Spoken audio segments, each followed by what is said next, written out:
DRG Kids. गोष्ट दोन म्हातारे मित्र. काही वर्षांपूर्वीची गोष्ट आहे. भीमपूर नावाच्या गावात दोन मित्र राहत होते. एकाचे नाव होते श्यामलाल आणि दुसऱ्याचे नाव होते चुन्नीलाल. हे दोघे शेजारी शेजारी राहायचे. दोघेही शेतकरी होते आणि आपापली शेती करायचे. श्यामलाल आपल्या शेतात दुधी उगवत असे आणि चुन्नीलाल आपल्या शेतात गाजर उगवत असे. दोघेही खूप मेहनत करत असत आणि भाजी विकून पैसे कमावत. त्या पैशाने ते खाण्यापिण्याचे सामान आणत असत. स्वतःसाठी कधी नवीन कपडे तर कधी नवीन चप्पल आणत असत. संध्याकाळी शेतातलं काम झाल्यावर नेहमीसारखे श्यामलाल आणि चुन्नीलाल नदीच्या किनारी भेटायला येतात. श्यामलाल नदीच्या किनारी छोट्या दगडावर बसून नदीला आणि डोंगराला पाहत असतो. डोंगरावरून वाहणाऱ्या सुंदर झऱ्याला पाहून तो हरवून जातो. तेवढ्यात चुन्नीलाल दुरून येत असतो आणि श्यामलालला हाक मारतो. ए श्यामो, मी आलोय. श्यामलाल आपल्या मित्राचा आवाज ऐकून मागे बघतो आणि त्याला म्हणतो, ये ये चुन्नीलाल, बस इकडे. चुन्नीलाल येऊन श्यामलालच्या शेजारी एका दगडावर बसतो.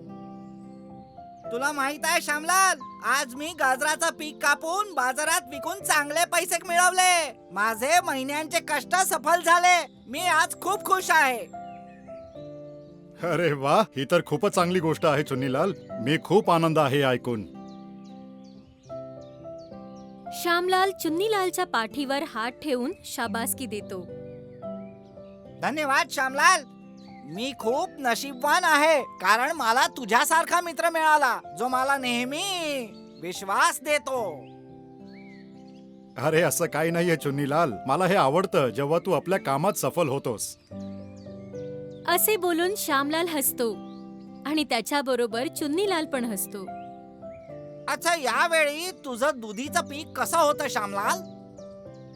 पीक तर खूप छान आलं होतं आणि लोकांनी त्याला बाजारात चांगली किंमत पण दिली. अच्छा, म्हणजे आज आपल्या दोघांनाही आपापल्या पिकाचे चांगले फायदे मिळाले आहेत. हे देवा, तुझे खूप खूप आभार. दोघेही अजून काही वेळ एकत्र बसतात आणि रात्र झाल्यावर आपापल्या घरी निघून जातात. अशाच प्रकारे काम झाल्यावर रोज संध्याकाळी ते दोघे नदीच्या किनारी बसायचे आणि खूप गप्पा मारायचे. श्यामलाल आणि चुन्नीलाल दोघेही लहानपणापासूनचे शेजारी. त्यांचे आई वडीलही शेती करून पैसे कमवायचे. त्यांची मैत्री लहानपणाची होती, कारण हे दोघे आपापल्या आई वडिलांचे एकुलते एक होते. दोघांच्या वयातही फारसा अंतर नव्हता. हे दोघही एकमेकांच्या सुखदुःखात साथ देत असत. अख्ख्या गावात यांच्या मैत्रीचं उदाहरण दिलं जायचं. अशाच प्रकारे अनेक वर्ष निघून गेली.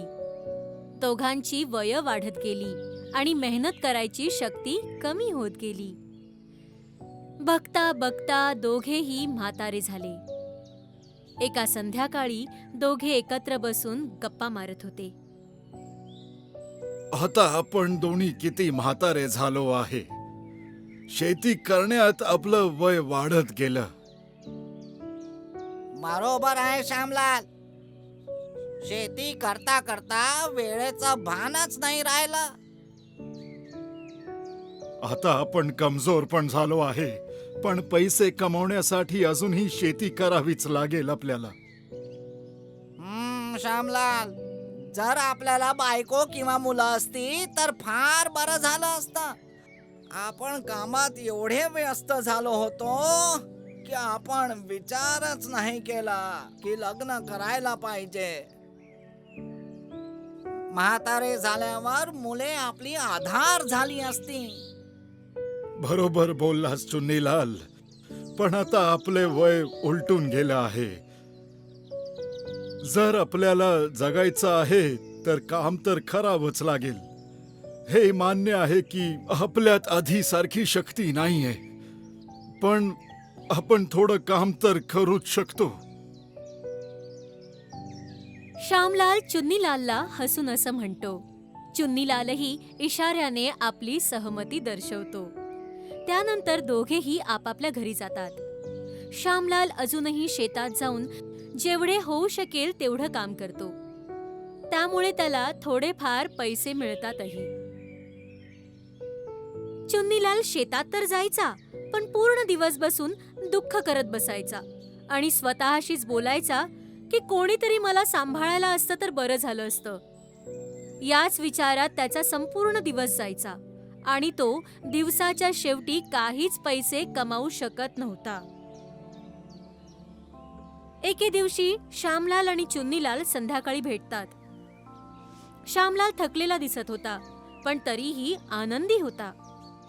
चुन्नीलाल उदास होता, कारण त्याने काहीही पैसे कमावले नव्हते.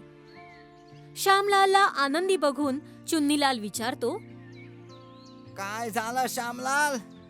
आज खूप आनंदी दिसतोयस. हो चुन्नीलाल, मी आज थोडे पैसे कमावले, तर त्यामुळे मी खूपच आनंदी आहे. माझी मेहनत आधीपेक्षा कमी आहे, पण मी सुखी आहे, कारण उदरनिर्वाह होत आहे. हो, ऐकून आनंद झाला की तुझी मेहनत सफल झाली. एवढं बोलून चुन्नीलाल पुन्हा उदास होतो.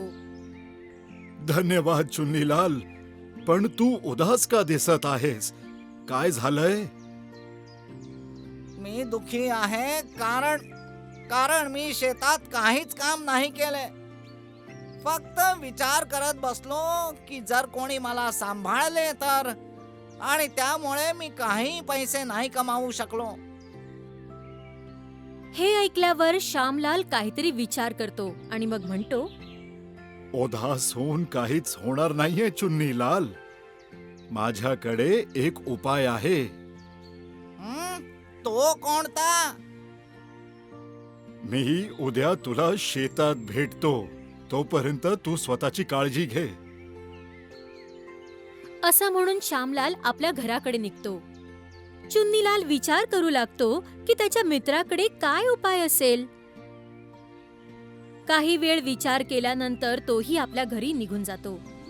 दुसऱ्या दिवशी श्यामलाल आपले काम लवकर लवकर उरकतो आणि त्यानंतर चुन्नीलालच्या शेतात येतो त्याची मदत करायला. हे बघून चुन्नीलाल खूप आनंदी होतो आणि तोही दुःख टाकून शेतात काम करणं सुरू करतो. पुढचे काही दिवस श्यामलाल चुन्नीलालच्या शेतात येऊन रोज मदत करत राहिला. चुन्नीलाल पुन्हा एकदा थोडेफार पैसे कमावू लागला. तुला माहित आहे की मी इतके दिवस दुखी होत राहिलो हा विचार करून की माझ्या जवळ मला सांभाळायला कोणीच नाही. तसे तर तुलाही सांभाळायला कोणीच नाही आहे श्यामलाल, पण तरीही तू आपल्या शक्ती अनुसार काम करतोस आणि थोडे पैसे कमावतोस. आता मी पण दुखी नाही होणार. माझ्याकडून जेवढी मेहनत होईल तेवढी करीन आणि उदरनिर्वाह करीन. आपल्या मनातली गोष्ट सांगून चुन्नीलालने श्यामलालला मिठी मारली आणि म्हणाला, धन्यवाद श्यामलाल, तू माझी मदत करून खूप मोठं काम केलंस. आता चुन्नीलाल सुद्धा पैसे कमावेल हा विचार करून श्यामलाल खुश झाला. मेहनत केल्यानेच यश पदरात पडतं. नुसतं दुःख करत राहिल्याने कठीण परिस्थितीवर मात करता येत नाही.